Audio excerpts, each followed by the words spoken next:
Hi friends, இன்றைக்கி என்ன செய்யலான்னு பார்க்கலாங்களா? நான் ஒரு கடாய் வச்சுருக்கேன். கடாய் காஞ்சிட்ருக்கு. ஒரு துண்டு பட்டர் போட்டுக்குங்க. அது கூட கொஞ்சம் எண்ணெயும் போட்டுக்குங்க. வேர்கடலை எண்ணெய் தான் போடுறேன். கொஞ்சம் போட்டுக்குங்க. பட்டர் நல்லா கரைஞ்சி வரட்டும். கரையும் போது ஒரு பிரியாணி இலை, 2 துண்டு பட்டை, ஒரு 4-5 கிராம்பு, 2 ஏலக்காய் இது போட்டுக்கோங்க.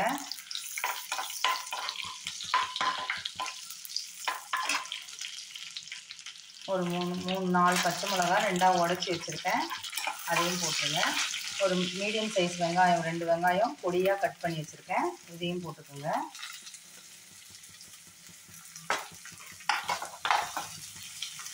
இது நல்லா நமக்கு வதங்கட்டும். இங்கே பாருங்கள், நம்ம ஒரு மசாலா அரைச்சிக்கலாம்.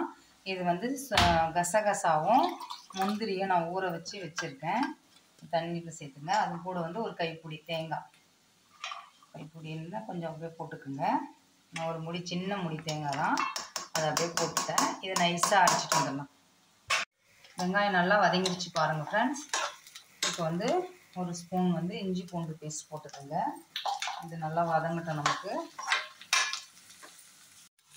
இஞ்சி பூண்டு நல்லா வதங்கிடுச்சு. மீடியம் சைஸ் தக்காளி ஒரு 3 தக்காளி நான் எடுத்து பொடியாக கட் பண்ணி வச்சுருக்கேன்.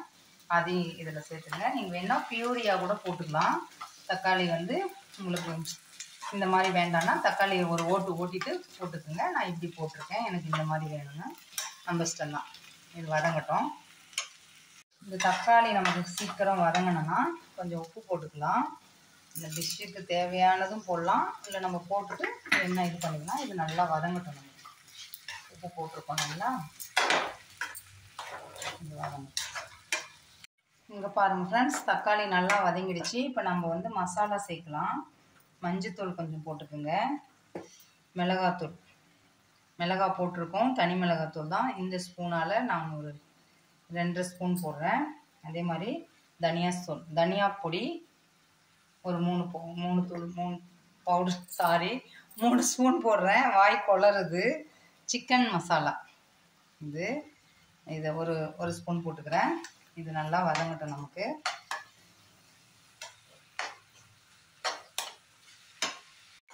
இங்கே பாருங்கள் ஃப்ரெண்ட்ஸ், இதெல்லாம் போட்டாச்சு. கொஞ்சமாக ஜீரகப்பொடி போட்டுக்குங்க, 1 ஸ்பூன் போல். இதுவும் நல்லா வதங்கட்டும் நமக்கு. எல்லாம் வதங்கிடுச்சு. இப்போ நான் என்ன எடுத்துருக்கேன்னா, மஷ்ரூமும் குடமிளகாவும் எடுத்துருக்கேன். ஒரு பேக்கெட் மஷ்ரூமு, ஒரு குடமிளகாய். இதை நம்ம நல்லா கழுவிட்டு இந்த மாதிரி கட் பண்ணி எடுத்துக்குங்க. இதில் போட்டு இப்போ நம்ம மசாலாவோட எல்லாம் மிக்ஸ் பண்ணலாம் நல்லா. இது பாருங்கள், இந்த பேஸ்ட் நான் இந்த மாதிரி நைஸாக அரைச்சிட்டு வந்துட்டேன். இது நமக்கு நல்லா வெந்து வரட்டும். அந்த மசாலாலாம் சேரட்டும் நமக்கு. பார்க்கலாம். இங்கே பாருங்கள், எல்லாம் போட்டு ஒன்றா சேர்ந்து வந்திருக்கு. ஒரு 5 மினிட்ஸ் நம்ம மூடி வைக்கலாம். மூடி வச்சதுக்கப்புறம் நமக்கு இந்த மஷ்ரூம்லேருந்து குடமிளகாலேருந்துலாம் நமக்கு தண்ணி வரும். அதுக்கப்புறம் நம்ம எவ்வளோ தண்ணி விடலான்னு பார்த்துக்கலாம். ஒரு 5 மினிட்ஸ் மூடி வைக்கலாம். இங்கே பாருங்கள் ஃப்ரெண்ட்ஸ், ஓரளவுக்கு தான் நமக்கு தண்ணி விட்டுருக்கு. நம்ம இப்போ கொஞ்சம் தண்ணி விட்டுக்கலாம். தண்ணி விட்டு ஒரு கிளாஸ் தண்ணி விட்டுருக்கேன் நான். இது நமக்கு கொஞ்சம் குடமிளகா ஒரு முக்காப்பா தான். இப்போ இந்த இது எடுத்துடலாம், நமக்கு தேவையில்லை, தூக்கி போட்டுடலாம். நமக்கு மசாலா இறங்கிட்டுருக்கோம். இதில் இது நமக்கு நல்லா கொஞ்சம் கொதிச்சு வரட்டும். இங்கே பாருங்கள் ஃப்ரெண்ட்ஸ், நம்ம தண்ணி விட்டு நல்லா கொதிச்சிட்ருக்கு.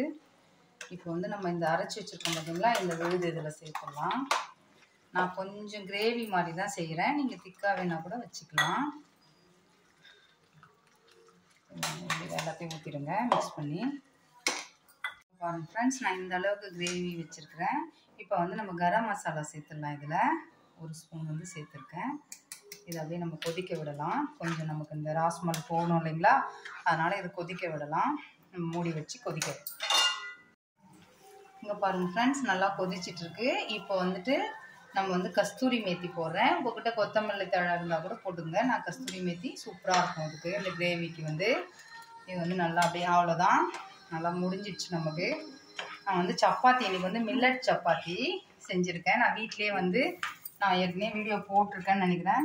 கம்பு, கேழ்வரகு போடல, திணை, இந்த குதிரைவாளி அந்த மாதிரி போட்டேன். வரகரிசி இதெல்லாம் போட்டேன், சோளம் போட்டேன்.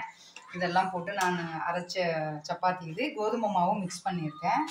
இங்கே பாருங்கள், இது அதுதான். நான் வாழைப்பழம், நம்ம வந்து மில்லட் சப்பாத்தி வந்து கொஞ்சம் ட்ரையாக இருக்கும் ஃப்ரெண்ட்ஸ், இந்த மாதிரி ஹார்டாக இருக்கும். அதுக்காக வந்து நீ வாழைப்பழமும் பாலும் போட்டுக்கோங்க, கொஞ்சம் நமக்கு சாஃப்டாக வரும். அதனால தான் நமக்கு இந்த மாதிரி இருக்குது. இல்லைன்னா சப்பாத்தி சூப்பராக நமக்கு இதுவாக இருக்கும். அவ்வளோதான். இது இந்த கிரேவி வந்து முடிஞ்சிடுச்சு நமக்கு ஆல்மோஸ்ட். உப்பு மட்டும் நம்ம செக் பண்ணிக்கலாம், ஏன்னா நம்ம அப்போ போட்டது தான். நான் ரெண்டாவது செக் பண்ணவே இல்லை, பார்த்துக்கலாம்.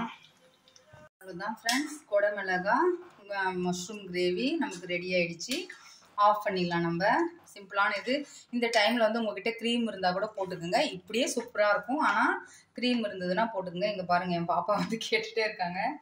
சப்பாத்திக்கு நம்ம வச்சாச்சு. இட்லி தோசை கூட சூப்பராக தான் இருக்கும் ஃப்ரெண்ட்ஸ், ட்ரை பண்ணி பாருங்கள் கண்டிப்பாக. இது பாருங்கள், சப்பாத்தி நான் இன்னொன்று சுட்டாச்சு, சாஃப்டாக இருக்குது. இந்த வாழைப்பழமும் பாலும் போட்டு ஒரு 1/2 hour ஊற வச்சுருங்க. சூப்பராக இருக்கும் ஃப்ரெண்ட்ஸ், கண்டிப்பாக ட்ரை பண்ணி பாருங்கள். எப்படி வந்ததுன்னு சொல்லுங்கள். லைக் பண்ணுங்கள், ஷேர் பண்ணுங்கள், சப்ஸ்கிரைப் பண்ணுங்கள். நெக்ஸ்ட் வீடியோவில் பார்க்கலாம்.